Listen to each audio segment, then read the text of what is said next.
చరిత్రలో ఆర్టికల్ 370 రద్దు ఒక గొప్ప నిర్ణయం. జమ్మూ కాశ్మీర్కు ప్రత్యేక అధికారాలు కల్పించే ఆర్టికల్ 370ను రద్దు చేయడం అనేది ఎంతో సాహసంతో కూడుకున్న నిర్ణయం. 2019లో నరేంద్ర మోడీ తీసుకున్న ఈ నిర్ణయాన్ని రాజకీయ పార్టీలకు అతీతంగా దేశ ప్రజలందరూ స్వాగతించారు.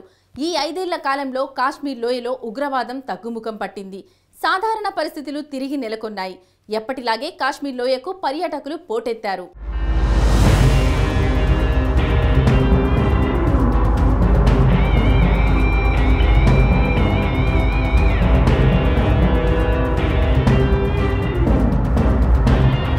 జమ్మూ కాశ్మీర్ చరిత్రలో ఆర్టికల్ 370 ఒక కీలక పాత్ర. స్వతంత్రం వచ్చే నాటికి జమ్మూ కాశ్మీర్ ఒక స్వతంత్ర రాజ్యం. అయితే స్వతంత్రం వచ్చిన తర్వాత జమ్మూ కాశ్మీర్ భారత్లో విలీనమైంది. ఈ సందర్భంగా జమ్మూ కాశ్మీర్కు స్వయం ప్రతిపత్తి కల్పించింది అప్పటి పండిట్ జవహర్లాల్ నెహ్రూ ప్రభుత్వం. దీనికోసం రాజ్యాంగంలో ఆర్టికల్ 370ను పొందుపరిచారు. ఆర్టికల్ 370 ఫలితంగా జమ్మూ కాశ్మీర్కు ప్రత్యేక హక్కులు దఖలు పడ్డాయి. అయితే ఇదే ఆర్టికల్ 370 ఫలితంగా మిగతా భారతదేశానికి జమ్మూ కాశ్మీర్ దూరమైంది. ఈ నేపథ్యంలో ఆర్టికల్ 370ను రద్దు చేయాలన్న డిమాండ్ అనేకసార్లు తెరమీదకొచ్చింది. అయితే కాంగ్రెస్ ప్రభుత్వాలు ఏవీ ఆర్టికల్ 370ను రద్దు చేసే సాహసానికి పూనుకోలేదు. అయితే నరేంద్ర మోడీ నాయకత్వంలోని బీజేపీ ప్రభుత్వం ఆ సాహసాన్ని చేసి చూపించింది.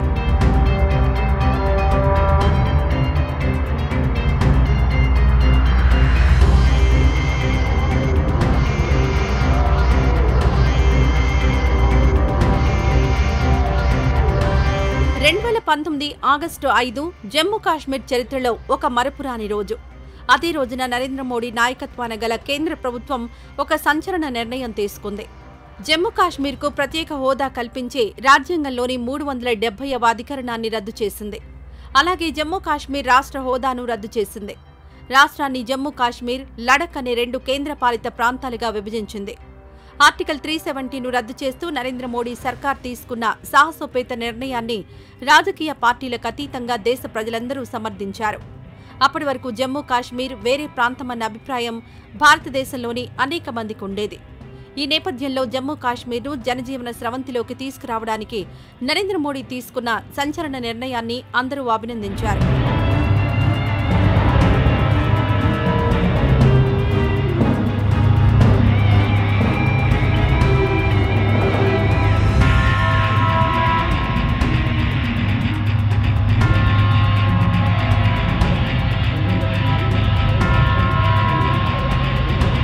ఆర్టికల్ 370 రద్దుకు ముందు జమ్మూ కాశ్మీర్ పరిస్థితి పూర్తిగా భిన్నంగా ఉండేది. శ్రీనగర్ సహా రాష్ట్రమంతటా ఉగ్రవాదం విస్తరించింది. ఉగ్రవాదుల మాటే చెల్లుబాటయింది. అధికారంలో ఏ పార్టీ ఉన్నా అది నామమాత్రమే అయింది.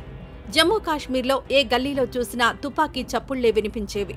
ప్రతి యువకుడి చేతిలోనూ తుపాకీయే కనిపించింది. బీజేపీని మినహాయిస్తే దాదాపుగా అన్ని రాజకీయ పార్టీలు లోపాయికారిగా ఉగ్రవాదులకు సహాయ సహకారాలు అందించారు. పైకి ఉగ్రవాదాన్ని ఖండిస్తూ మాట్లాడినప్పటికీ లోలోపల వారికి అన్ని విధాలా అండగా నిలిచారు. కాగా జమ్మూ కాశ్మీర్లో అనేక ఏర్పాటువాద సంస్థలున్నాయి. ఈ వేర్పాటువాద సంస్థలు కూడా ఉగ్రవాదానికి జైకొట్టాయి. రాజకీయ పార్టీలు నామమాత్రంగా మారాయి. ఒక మాటలో చెప్పాలంటే ఆర్టికల్ 370 మనుగడలో ఉన్నంతకాలం జమ్మూ కాశ్మీర్లో అనధికారికంగా ఉగ్రవాదమే రాజ్యమేలింది.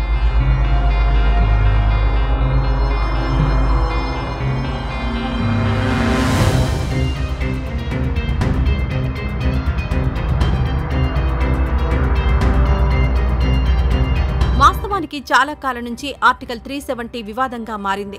జమ్మూ కాశ్మీర్కు ప్రత్యేక అధికారాలు కల్పిస్తూ ఆర్టికల్ 370ను పొందుపరచడమే ఒక ఘోరమైన తప్పిదం అనే అభిప్రాయాన్ని రాజ్యాంగ నిపుణులు వ్యక్తం చేశారు.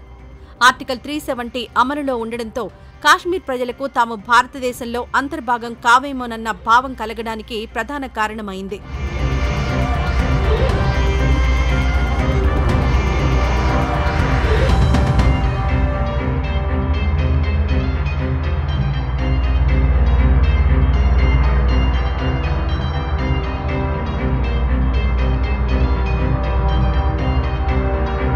ఈ తప్పును సరిదిద్దడానికి 6 దశాబ్దాలకు పైగా సమయం పట్టింది.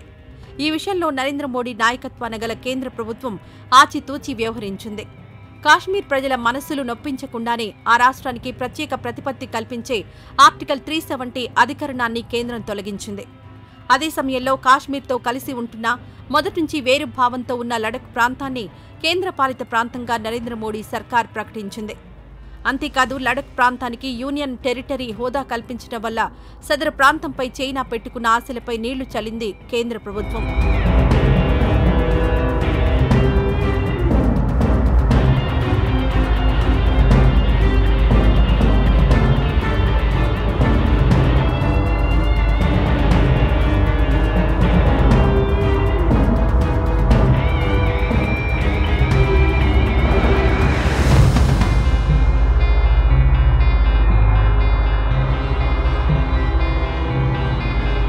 కాగా ఆర్టికల్ 370 అధికరణం రద్దు తర్వాత జమ్మూ కాశ్మీర్ను జనజీవన స్రవంతిలోకి తీసుకురావడానికి అనేక పథకాలకు శ్రీకారం చుట్టింది కేంద్ర ప్రభుత్వం.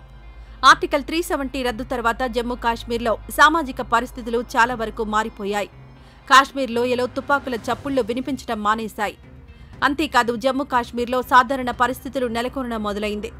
ఒక్క మాటలో చెప్పాలంటే జమ్మూ కాశ్మీర్ అభివృద్ధి దిశగా పయనించడం మొదలైంది. మంచులోయకు మంచి రోజులొచ్చాయన్న అభిప్రాయం అనేక వర్గాల్లో నెలకొంది. ఇదంతా ఆర్టికల్ 370 రద్దయిన తర్వాత జరిగిన పరిణామాలే.